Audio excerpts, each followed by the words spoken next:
हम वर्ब पढ़ेंगे। Verb, verb होती क्या है? वर्ब का जो अर्थ होता है वो होता है क्रिया, यानी किसी कार्य का करना या होना पाया जाता है वह वर्ब होती है,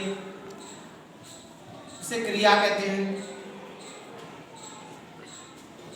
अब वर्ब भी तीन प्रकार की होती हैं, ट्रांसिटिव वर्ब, इंट्रांसिटिव वर्ब और लिंकिंग वर्ब या ऑक्सिलरी वर्ब।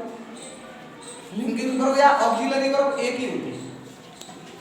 ट्रांसिटिव वर्ब का मतलब क्या होता है? ट्रांसिटिव वर्ब का मतलब होता है सकर्मक क्रिया, सकर्मक यानी इनके साथ कर्म दिया हुआ होता है।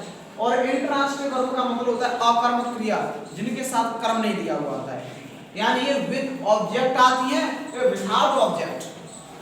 जो हमारी ट्रांसिटिव वर्ब है वो विद ऑब्जेक्ट और इंट्रांसिटिव वर्ब विदाउट ऑब्जेक्ट के आएगी। जैसे कि यहाँ पर देखा जाए, आई राइट अ लेटर, मैं एक पत्र लिखता हूँ। आई राइट अ लेटर, मैं एक पत्र लिखता हूँ, जो कि यहाँ पर लिखा है आई राइट, मैं लिखता हूँ।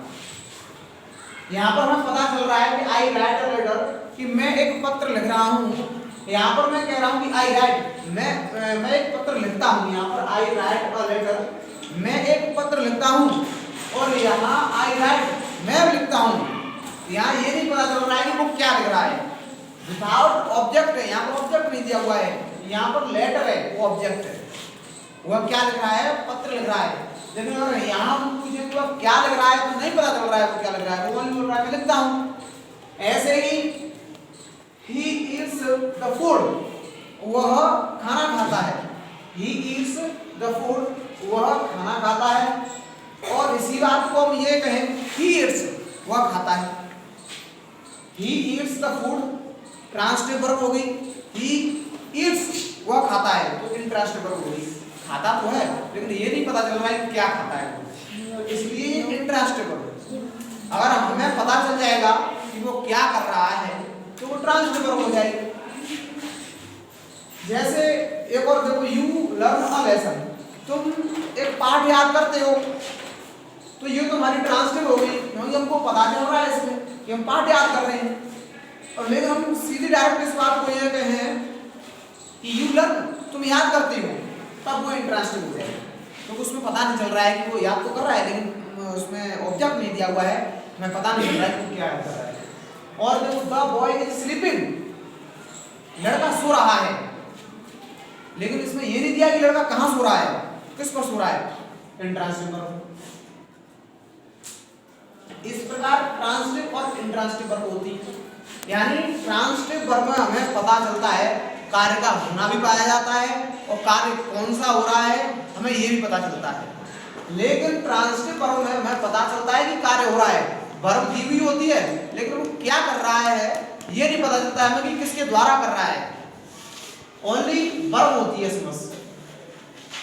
लिंकिंग वर्ब या ऑक्सिलरी वर्ब, इनमें भी दो भाग होते हैं, एक तो हेल्पिंग वर्ब और दूसरी मॉडल। मॉडल पढ़े होंगे। हेल्पिंग वर्ब आपको पता है सीधी होती है, is, am, are, has, have, had, do, does, did, will, shall, ये हेल्प वर्ब होती है। मॉडल आप जानते हैं, can, could, may, might, ought to, need to, can, may, might, should, would, ये मॉडल हो गए। इस प्रकार ये लिंकिंग वर्ब या ऑक्सिलरी वर्ब दो भागों में बटी हुई है, हेल्पिंग वर्ब में और मॉडल्स में। देखो पुनः हम पढ़ेंगे कि जो वर्ब है, वर्ब तीन भागों में बांटी गई है, या वर्ब तीन प्रकार की होती है। Number 1 transitive verb, number 2 intransitive verb, number 3 linking verb या ऑक्सिलरी वर्ब। लिंकिंग वर्ब या ऑक्सिलरी वर्ब को पुनः फिर दो भागों में बांटा गया है, हेल्पिंग वर्ब या मॉडल। हेल्पिंग वर्ब आप जानते हैं, is, am, are, do, does, did, etc, और modal can, could, may, might, would, should, etc, ये मॉडल होते हैं।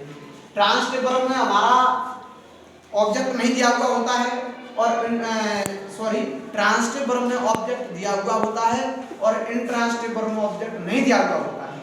ट्रांसिटिव वर्ब में हमें स्पष्ट पता चलता है कि मैं लिख रहा हूँ तो क्या लिख रहा हूँ, मैं खा रहा हूँ तो क्या खा रहा हूँ, मैं जा रहा हूँ तो कहाँ जा रहा हूँ। इस प्रकार ट्रांसिटिव वर्ब में स्पष्ट दिया हुआ होता है।